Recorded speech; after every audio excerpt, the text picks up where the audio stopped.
जय माता रानी। भक्तों, नवरात्रि हिंदू धर्म के सभी त्योहारों में से एक प्रमुख त्योहार है और हमारी सनातनी हिंदू पंचांग के अनुसार शारदीय नवरात्रि के पर्व का विशेष महत्व होता है।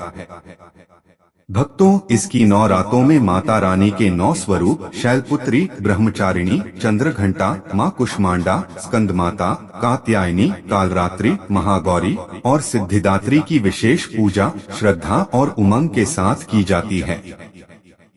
भक्तों, हमारे हिंदू पंचांग में माना गया है कि इन 9 दिनों में माँ दुर्गा से जुड़ी सभी शक्तियाँ जागृत हो जाती है। इसलिए इन दिनों में माँ दुर्गा की संपूर्ण विधि विधान से पूजा करने से आपकी सभी मनोकामनाएं पूर्ण होती हैं। भक्तों, सच्चे हृदय से कमेंट बॉक्स में लिखें जय माता दी। माता रानी आपके सभी कष्टों को समाप्त करेगी, आपकी झोली खुशियों से सदैव के लिए भर देगी। भक्तों, नवरात्रि का महापर्व 9 देवी अर्थात 9 कन्याओं को समर्पित है। कन्या पूजन करने से हमारी समस्त पीड़ा दूर होती है, दुख दर्द दूर होते हैं, हर कष्ट दूर होते हैं, गृह क्लेश हमारे जीवन से हमेशा के लिए दूर हो जाते हैं। यहाँ तक कि पितृदोष, राहु दोष, मंगल दोष, कालसर्प दोष, मात्र कन्या पूजन से शनि से पीड़ित व्यक्ति को राहत मिलती है और सुकून मिलता है। घर में खुशियाँ आती है तथा अकाल मृत्यु घर में कभी नहीं होती। दोस्तों, आपको बता दें, इस बार माता रानी पालकी की सवारी पर पृथ्वी लोक पर आ चुकी है और भक्तों के कष्टों को दूर कर रही है। जब जब माता रानी पालकी पर सवार होकर आती है, तब तब धरती पर फूल खिलते हैं और वर्षा होती है तथा हरियाली की उत्पत्ति होती है और जीवन सुगम हो जाता है। किसान के घर में साक्षात माँ जगदम्बा, जगत माँ का आगमन होता है। भक्तों, तो इस बार की नवरात्रि बहुत ही शुभ और मंगलकारी माना जा रहा है। इस बार शारदीय नवरात्रि 3 अक्टूबर गुरुवार को शुरू होकर और इसका समापन 11 अक्टूबर बुधवार को होगा। ऐसे में 12 अक्टूबर दिन गुरुवार को ही दुर्गा विसर्जन होगा। जो लोग माता रानी की स्थापना करते हैं, मूर्ति स्थापना करते हैं, वह लोग 12 अक्टूबर गुरुवार को विसर्जन करेंगे। दोस्तों, नवरात्र की अष्टमी और नवमी तिथि पर कन्या पूजन का विधान है। इस बार महाअष्टमी तिथि 10 अक्टूबर 2024 यानी कि इस दिन मंगलवार है और नवमी तिथि 11 अक्टूबर 2024 दिन बुधवार को है। ऐसे में आप अष्टमी और नवमी को इन दोनों तिथियां में कन्या पूजन अवश्य ही करें। कन्याओं को भोजन अवश्य खिलाएं। शास्त्रों में 9 दिनों के नवरात्रि को बहुत ही शुभ और मंगलकारी माना जाता है और वहीं 8 दिनों के नवरात्रि को अच्छा नहीं माना जाता है। ऐसे में 10 दिनों की नवरात्रि बहुत ही शुभ मानी गई है। भक्तों, शास्त्रों के अनुसार नवरात्रि के दिन में माता रानी का पूजन करने से, कन्या पूजन करने से माँ अभय वरदान प्रदान करती है। कुंडली में जो कष्ट होते हैं उन्हें ठीक कर देती है। श्रीधर की तरह ही सच्चे हृदय वाले व्यक्ति के सभी कष्टों का निवारण माँ शीघ्र ही करती है। माँ की उपासना से विनम्रता का विकास होता है। सभी का दुख दरिद्रता कष्ट नष्ट हो जाते हैं। नवरात्रि में माता रानी का व्रत और पूजन किया जाता है, लेकिन नवरात्र के दौरान सबसे ज्यादा महत्व होता है कन्या पूजन का। दोस्तों, कन्या जो होती है यह फूल की पंखुड़ियों की तरह नाजुक होती है। कन्या पूजन सर्वोपरि है, श्रेष्ठ है। कन्या के रूप में स्वयं जगदम्बा, देवी माता वैष्णो और सभी 9 देवियां अर्थात समस्त ब्रह्मांड इनके शरीर के कण कण में वास करते हैं। बहुत कम लोग जानते हैं 33 कोटि देवी देवताओं का वास होता है कन्याओं के मस्तक पर। कन्या चाहे छोटी हो चाहे बड़ी हो, वह सदैव पूजनीय है, माँ के समान मानी जाती है। भक्तों, माना जाता है व्रत और उपासना से माता रानी इतना प्रसन्न नहीं होती है जितना कि कन्या पूजन से होती है। रात्रि में छोटी छोटी कन्याओं को माता रानी का स्वरूप माना जाता है। कन्याओं को भोग लगाया जाता है, उन्हें प्रसन्न किया जाता है और बदले में आशीर्वाद मांगा जाता है। कन्याओं को खुश करने के लिए गिफ्ट आदि उपहार वगैरह दिए जाते हैं। माना जाता है अगर कन्याओं को कोई भेंट दी जाए और वह उसे खुशी खुशी स्वीकार कर ले तो इसका मतलब है माता रानी अर्थात माता वैष्णो ने वह भेंट स्वीकार कर ली। जिन पर कन्याएं प्रसन्न होती है तो समझो उन्हें माता रानी का आशीर्वाद मिल गया और माता रानी की कृपा से उन्हें मुहमांगा वरदान प्राप्त होता है। कन्या पूजन कोई मामूली पूजन नहीं होता। समस्त ब्रह्मांड में जो पूजन होती है उससे बढ़कर कन्या पूजन को माना जाता है। 10 बार गंगा स्नान करने से और 100 बार यज्ञ करने से तथा 1000 बार यात्रा करने से जो पुण्य मिलता है वह मात्र एक बार कन्या पूजन करने से करोड़ों गुना भक्त को मिल जाता है, प्राप्त हो जाता है। दोस्तों, इसीलिए कहा जाता है कि कन्याओं को सताना नहीं चाहिए, इससे समस्त ब्रह्मांड हिल जाता है। कन्याओं की जितनी सेवा की जाए कम ही होती है।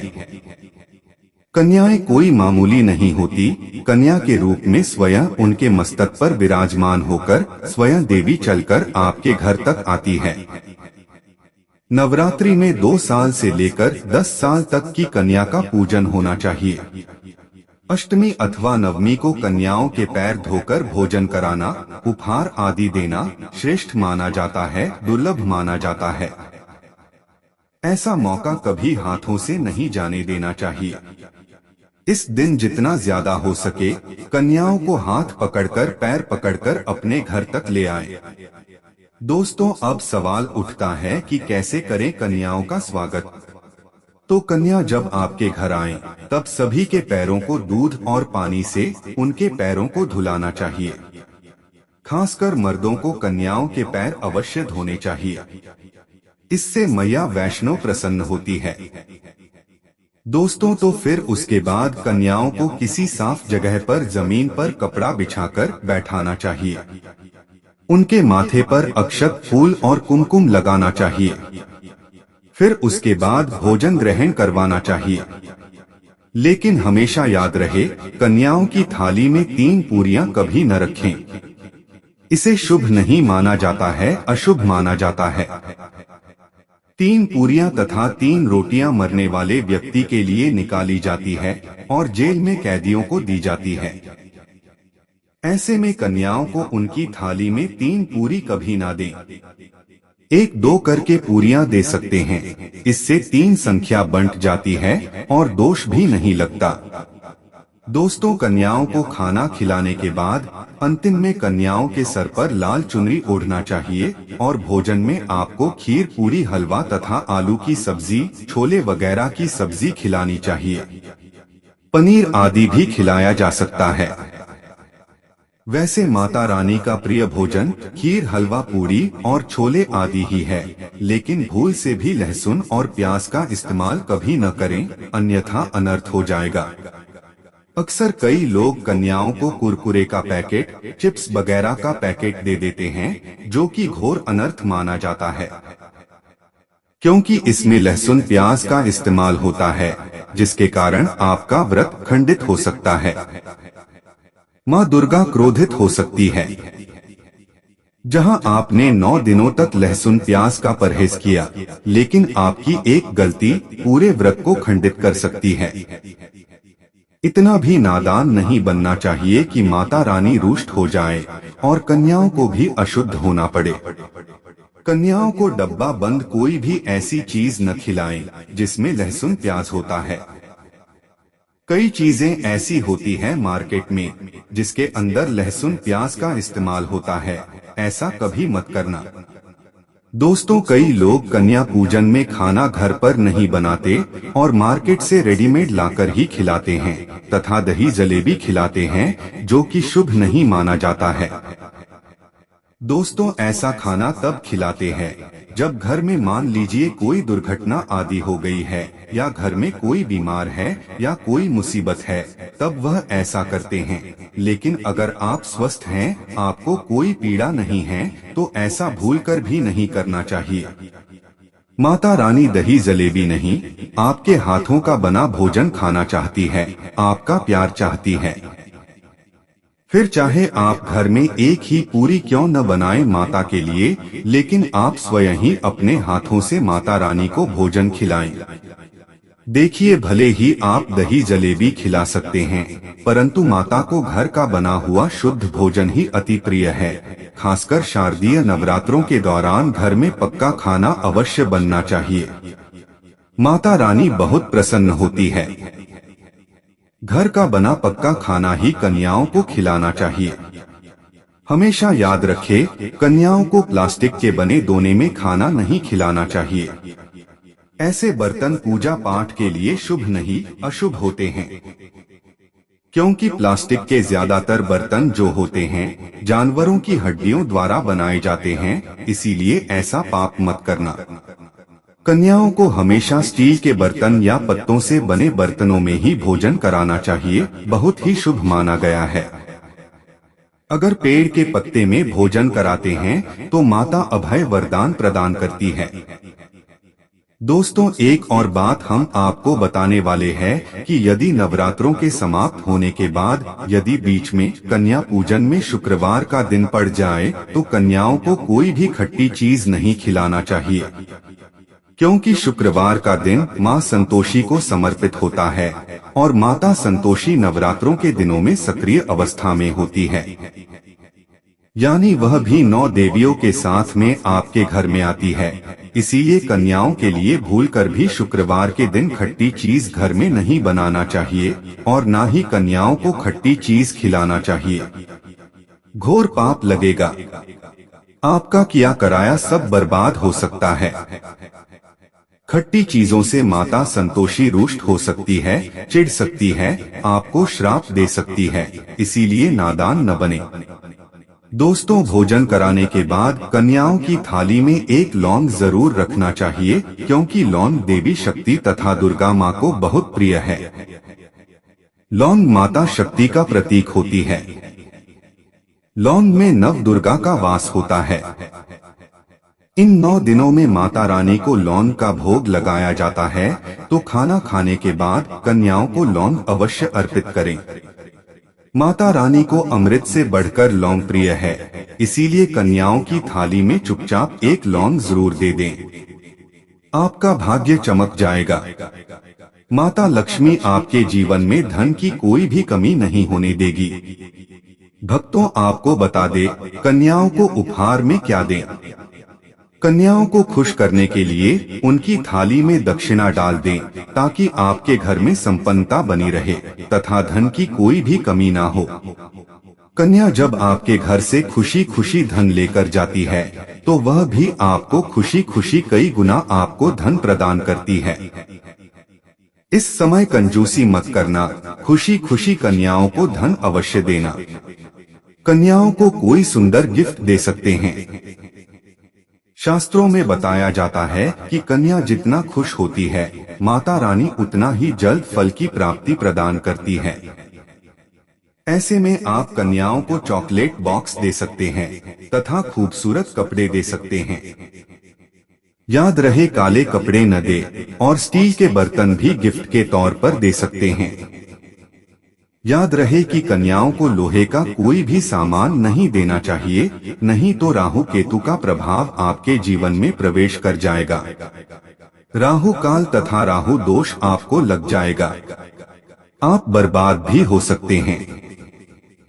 दोस्तों, जब कन्या अपने घर के लिए प्रस्थान करे तो उनके चरण जरूर छू ले और अपने मन में अपनी प्रार्थना को पूरा करने की सच्चे चाह से मुँह मांगी मुराद मांगे, माता रानी अवश्य ही पूरी करती है। सच्चे दिल का मतलब होता है मन में कोई भी लालच न हो, और अगर वह लालच माता को पाने के लिए बन जाए तो उसे बोलते हैं सच्ची श्रद्धा और सच्ची भक्ति। ऐसी भक्ति के आगे स्वयं 33 कोटि देवी देवता आपको नमस्कार करते हैं। नवरात्रि में अगरबत्ती आप जलाते हैं या फिर आप गोबर के कंडे जलाते हैं या फिर आप माता रानी के लिए जो भी चीजों को जलाते हैं, तो भक्तों भस्म का क्या करना चाहिए? जलाने के बाद जो अंतिम चीज होती है वह चीज भस्म होती है। तो भस्म का क्या करना चाहिए? तो भक्तों हम आपको बता देते हैं कि इस भस्म को पूरे साल के लिए, 1 साल के लिए इस प्रकार की भस्म को बटोर करके रखना चाहिए। जो अगरबत्ती की भस्म है या फिर गोबर के कंडे की भस्म रखी है या हम जो कच्ची धूप जलाते हैं उसकी भस्म भी काफी सारी हो जाती है, तो क्या इसे नदी में बहा देना चाहिए? तो भक्तों ऐसे में अगर ज्यादा है तो नदी में बहा दीजिए, बाकी कम से कम आपको 1 साल के लिए आपको यह भस्म अपने पास में जरूर रखनी चाहिए। भक्तों अब हम आपको भस्म के बेनिफिट बता रहे हैं, इसके फायदे बता रहे हैं। तो भक्तों जो भस्म होती है इसका क्या करना चाहिए? अगरबत्ती की जो भस्म होती है इसे पूरे 1 साल के लिए आपको बचाकर रखना होता है और इसे थोड़ी थोड़ी आपको खानी होती है। अगर आप चाहते हैं कि आपकी आध्यात्मिक उन्नति हो, आपकी प्रगति हो, तो यह थोड़ी थोड़ी मात्रा में खाना शुरू कर दीजिए। आपकी जो सोचने समझने की क्षमता है इतना ज्यादा पावरफुल हो जाएगी कि आपके आसपास में रहने वाले लोग जितना सोचते हैं उससे 1000 गुना ज्यादा आपकी सोच बढ़ जाएगी। भक्तों जिस भी कार्य को करने के लिए जाएंगे उस कार्य में आपको तरक्की मिलना शुरू हो जाएगी। और भक्तों एक खास बात, छोटे बच्चों को नजर तो बहुत ही जल्दी लग जाती है, तो जो अगरबत्ती की भस्म होती है माता रानी के लिए 9 दिनों तक आपने भस्म जला कर के रखी है, उस भस्म का थोड़ा सा तिलक जो है उनके मस्तक पर लगाइए। या फिर आपको जिस हिस्से में दर्द हो रहा है, जैसे कि पेट में अचानक से दर्द हो रहा है, तो उस हिस्से पर आप जो है इस भस्म को रगड़ दीजिए, अच्छी तरीके से भस्म लगा दीजिए। तो पेट पर अगर प्रेत लगा होगा तो प्रेत भस्म हो जाएगा, बाहर निकल जाएगा। सिर दर्द हो रहा है तो सिर में लगा दीजिए।